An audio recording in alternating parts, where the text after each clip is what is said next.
اول تو یہ کہ عربی زبان جو ہے وہ ایران نے آ کر بیریئر لگا دیا کہ عربی رک گئی. یہ بھی ایک تاریخی حقیقت سے نوٹ کر لیجئے.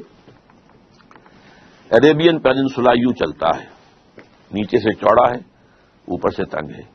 ادھر سے خلیج فارس آ رہی ہے اور ادھر سے بحر قلزم آ رہا ہے. اچھا، اس کے اوپر جو ہے تاج بڑا رکھا ہوا ہے، وہ بھی عرب ورلڈ ہے. عراق عرب اور شام عرب، اور اس کو کہتے ہیں الجزیرہ.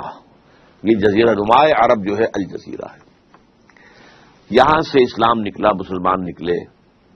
فتوحات شمال میں تو خیر کوہ قاف جو ہے وہ رکاوٹ تھا، زیادہ آگے جا نہیں سکتے تھے. مغرب میں پھیلا، مشرق میں پھیلا.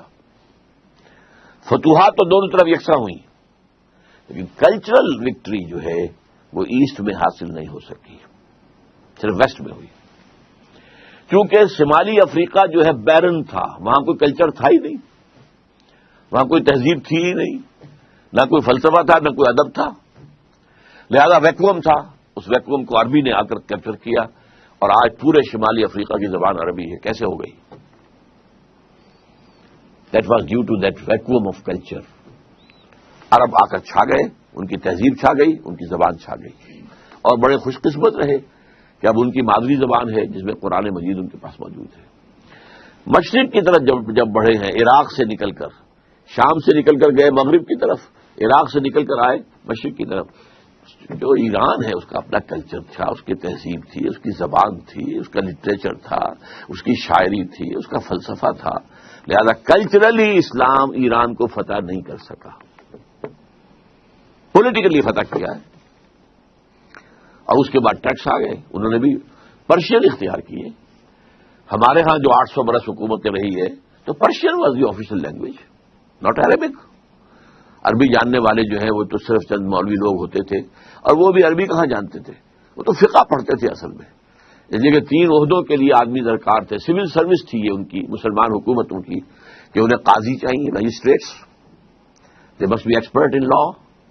مفتی چاہیے، یورس کنسلٹنٹس مفتی، اور خطیب چاہیے جامع مسجدوں کے لیے. اس کے لیے انہوں نے نظام بنایا، ایک تعلیمی نظام. اس میں زیادہ زور نہ عربی زبان پر ہے نہ قرآن پر ہے، سارا زور فقہ پر ہے. لہذا یہاں پر عربی آئی ہی نہیں، قرآن مجید سے ہمارا تعارف ہوا ہی نہیں. یہ تو آج سے تقریباً سمجھیے کہ 300 برس پہلے شاہ ولی اللہ دہلوی رحمۃ اللہ علیہ نے قرآن کو کھولا ہے، فارسی میں ترجمہ کیا ہے. حالانکہ ان کے خلاف بغاوت ہو گئی تھی اور مولویوں نے فساد کھڑا کر دیا تھا. اس نے جرم کیا ہے، ترجمہ کیا ہے، قرآن کا ترجمہ کیا فارسی میں. ان کو قتل کرانے کے لیے ولایتی بلا لیے گئے تھے. ولایتی کون ہے؟ افغان. ایک دوسرا چونکہ ملک تھا نا، یہ ولایت تھا، یہ افغانستان جو ہے یہ ولایت تھا. تو جیسے کہیں سے ہمارے ہاں مکرانی جو ہے وہ جرائم پیشہ لوگ مشہور تھے کراچی میں، مکرانی کی شکل دیکھ کر آدمی ڈرتا تھا. اس طرح یہ افغانی جب آتے تھے ولایتی، تو ولایتی بلا لیے گئے تھے کرائے کے قاتل. اور مسجد فتح پوری جو جہاں سے کہ شروع ہوتا ہے ان کا جو کون سا ہے، چاندنی چوک، وہاں اس کے سرے کے اوپر جو فتح پوری مسجد ہے، اس میں عصر کی نماز کے بعد حدیث کا درس دیتے تھے شاہ صاحب. اور طے یہ تھا کہ جب وہ نکلیں گے تو قتل کر دیں گے وہ پٹھان جو کھڑے ہوئے ہیں. لیکن کچھ اللہ نے ان کی ایسا روب ان کے اندر پیدا کر دیا، دہشت پیدا ہو گئی ان کے اندر، ان کے ہاتھ نہیں اٹھے. Otherwise he would have been killed. تو قرآن کھولا ہے کچھ تھوڑا سا. آج بھی ہمارے ہاں بہت سے مذہبی حلقے ہیں جو قرآن کا ترجمہ کرنے کو غلط کہتے ہیں. ایک بہت بڑی تحریک ہے تبلیغی جماعت کی، 15 لاکھ لوگ جہاں جمع ہوتے ہیں، ان کے نزدیک قرآن کا ترجمہ کرنا غلط ہے. قرآن پڑھو اور ثواب لو. باقی مسئلہ پوچھنا مولوی سے پوچھو، تم کیوں پڑھتے ہو قرآن؟ تم قرآن پڑھو گے گمراہ ہو جاؤ گے. یہ صحیح ہے. نیم حکیم خطرہ جان، نیم ملا خطرہ ایمان. اگر آپ اسی طریقے سے پڑھیں گے کہ گہرائی میں نہیں جا رہے ہیں تو آپ گمراہ ہوں گے. یضل بہ کثیرا ویہدی بہ کثیرا. قرآن مجید کی یہ شان قرآن خود بیان کرتا ہے. اللہ تعالیٰ اسی کے ذریعے سے بہت سو کو گمراہ کر دیتا ہے، اسی کے ذریعے سے بہتوں کو ہدایت دیتا ہے. تو ایک حد تک ان کی بات صحیح ہے. لیکن اگر اس خطرے سے آپ قرآن کو بند رکھیں گے تو قرآن ہی سے ایمان پیدا ہوتا ہے، اور وہ ایمان پیدا ہوگا تو پھر دوبارہ اسلام زندہ ہوگا، ورنہ ممکن نہیں ہے.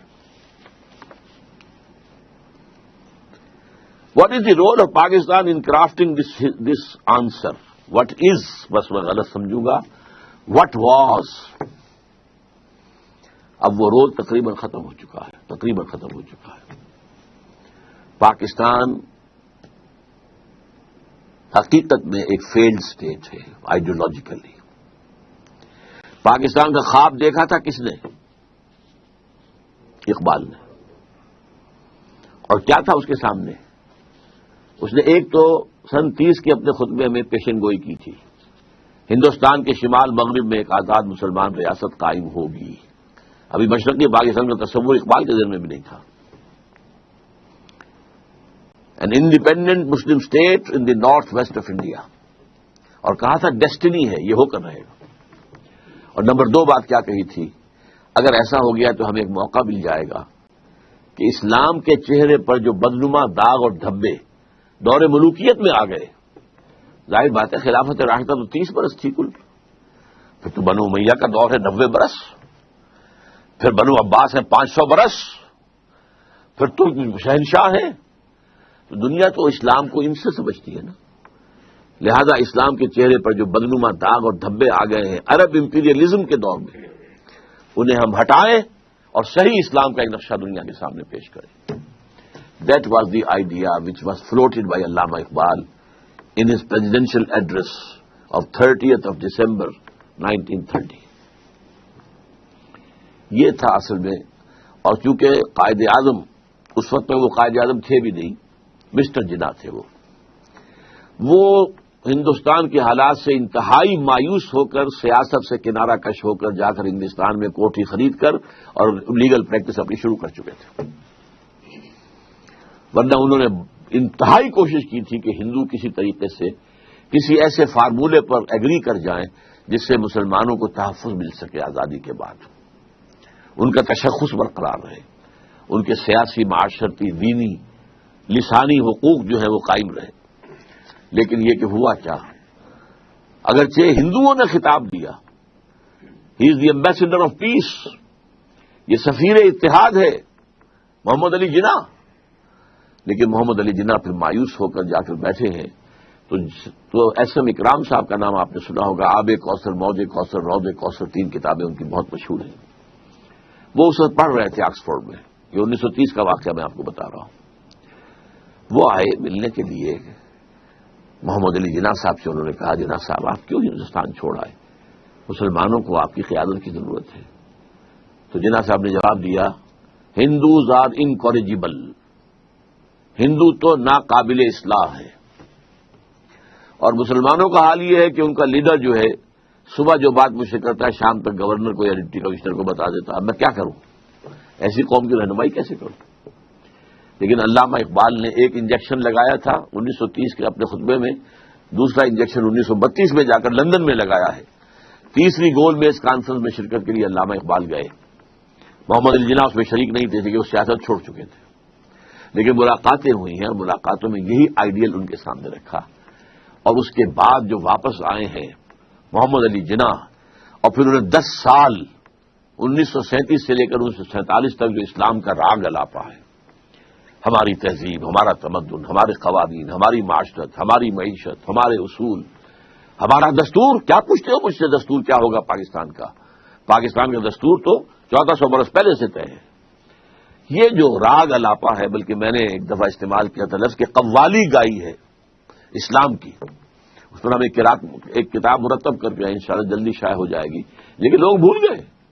وہ ایک تقریر جو ہے 11 اگست 1947 کی اس کو تو ایک جملے کو لیے پھرتے ہیں, لیکن یہ کہ برس بلکہ پاکستان بننے کے بعد بھی 1.5 برس جو اور مزید انہیں ملا ہے, جتنی تقریریں انہوں نے کی ہیں, اسلام کا نظام یہاں ہم نے اسلام کا قائم کرنا, یہ تھا رول جس کے لیے پاکستان بنا تھا. We have utterly failed. ظاہر بات ہے پاکستان کی بنیاد نسل پر نہیں ہے, رنگ پر نہیں ہے, زبان پر نہیں ہے. نیشنلزم دنیا میں ان 3 چیزوں کی بنیاد پر ہوتا ہے. یہ تو اس مسلم نیشن ہوڈ, ہم جو ہیں ہم وطن کی بنیاد پر قوم نہیں ہیں, نسل کی بنیاد پر قوم نہیں ہیں, ہم زبان کی بنیاد پر قوم نہیں ہیں, بلکہ ہماری قومیت جو ہے وہ ہمارے دین, ہمارے مذہب کی بنیاد پر ہے. یہی تھا نا جو راگ الاپا تھا. یہ ہے جو رول پاکستان کے لیے تھا، لیکن ہم اس رول کو ختم کر چکے ہیں، بلکہ اس رول کو رول بیک کر چکے ہیں، وہ ختم ہو چکا.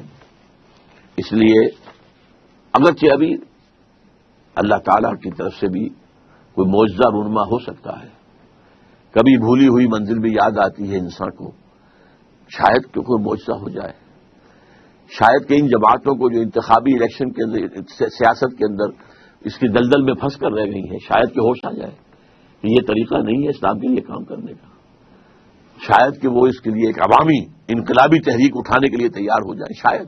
شاید کہہ رہا ہوں، شاید ہو جائے. اللہ تعالیٰ کر سکتا ہے، اللہ تعالیٰ دلوں کو بدل سکتا ہے، اللہ تعالیٰ جو ہے لوگوں کے رخ کو تبدیل کر سکتا ہے. بہرحال اگر ہو جائے تو اللہ کا فضل ہوگا، کرم ہوگا، اس کا رحم ہوگا، اس کی معافی ہوگی، اس کا درگزر کرنے کا معاملہ ہوگا. لیکن بحالات موجودہ given facts on the grounds جو ہیں اس میں اس کا کوئی امکان نظر نہیں آ رہا. تو what is the role of Pakistan in crafting this answer? تو میں اس کا جواب دے رہا ہوں، what was the role of Pakistan, جو کہ ہم تقریباً کھو چکے ہیں. یہی وجہ ہے کہ اب قوم نہیں رہی، قومیتوں میں تقسیم ہو چکے ہیں. اگر پاکستانی مسلمان ایک قوم ہوتے تو کالا باغ ڈیم کبھی کا بن چکا ہوتا. They are not one nation. Sindhi کسی شکل میں مر جائیں گے، جانے دے دیں گے، لیکن کبھی گوارا نہیں کریں گے، برداشت نہیں کریں گے، نام سننے کو تیار نہیں، کوئی دلیل سننے کو تیار نہیں. ہمارا یہ کمانڈو پریزیڈنٹ جو ہے، اس نے بڑی جرت سے کام لیا تھا، سندھ میں جا کے جلسے کیے، سندھ میں جا کے لوگوں سے گفتگویں کی، ڈائلاگ کیے، سب کچھ کیا، اور کہنا بنے گا، لازمن بنے گا، لازمن بنے گا. لیکن then he had to retrace his steps. اب کہاں ہے، کہاں ذکر ہے؟ کہتے ہیں 2016 تک ہم کالا باغ ڈیم سمیت سب ڈیم بنا لیں گے، لیکن کہاں، کوئی امکان ہی نہیں ہے. اور 2016 تک پاکستان پہنچتا بھی ہے کہ نہیں؟ ورنہ رینڈ کارپوریشن اور دوسرے تھنک ٹینکس جو ہیں وہ تو سمجھتے ہیں کہ 2012 کے بعد پاکستان کا وجود نہیں ہوگا، یا میکسیمم 2020 تک، 2020. اس کے بعد پاکستان کے نام سے کوئی ملک دنیا میں نہیں ہوگا. اس سے پہلے بلکنائزیشن کی پیشن گوئی ہے کہ 6 حصوں میں پاکستان تقسیم ہو چکے گا. بلکنائزیشن، صرف تھوڑا سا پنجاب اور تھوڑا سا سندھ رہ جائے گا پاکستان، باقی بلوچستان آزاد ہوگا. پختون علاقہ سارا کا سارا، اب تو نقشہ انہوں نے بھیج دیا ہے، آپ نے پڑھا ہی ہوگا اخبارات کے اندر. جو ڈیفنس ڈپارٹمنٹ نے جو اب مڈل ایسٹ کا نیا نقشہ جو ان کے پیش نظر ہے، وہ یہ بات اپنی جگہ پر ہے، یہ ان کے پیش نظر ہے. اللہ کے پیش نظر کیا ہے یہ وہ جانتا ہے، ہوگا کیا یہ اللہ کو معلوم ہے. لیکن ان کا جو نقشہ ہے وہ تو یہ ہے، پاکستان کی پختون بیلٹ سارا NWFP، اور بلوچستان کے اندر بھی پختون حصہ جو ہے یہ افغانستان کو دے دیا جائے گا. آزاد کشمیر اور شمالی علاقہ جات لے کر انہیں جمع کر کے اور انڈین کشمیر کے ساتھ ملا کر یہ ایک آزاد کشمیر ہوگا، انڈیپینڈنٹ گریٹر کشمیر. کراچی اور اس کے ملحقہ علاقے جو ہیں یہ جناح پور یا لیاقت آباد بن جائیں گے. باقی رہ جائے گا تھوڑا سا حصہ جو ہے پنجاب کا اور تھوڑا سا سندھ کا، اللہ خیر سکتا. یہ پاکستان ہوگا، اور یہ تو فرسٹ اسٹیپ ہے. سیکنڈ اسٹیپ یہ ہوگی کہ اس کا بھی وجود نہیں رہے گا، نام و نشان دنیا کے نقشے سے مٹ جائے گا. جیسے کہ پچھلی صدی کے آغاز میں آٹومان امپائر کا نام و نشان مٹ گیا، اور پچھلی صدی کے آخر میں USSR کا نام و نشان مٹ گیا. اسی طریقے سے ہو سکتا ہے اس ملک کا بھی ہو جائے، واللہ عالم. لیکن ہمیں اللہ کی جناب میں توبہ کرنی چاہیے اور اپنی اس منزل کو دوبارہ مستحضر کر کے اور کوئی عوامی اور انقلابی تحریک شروع کرنی چاہیے.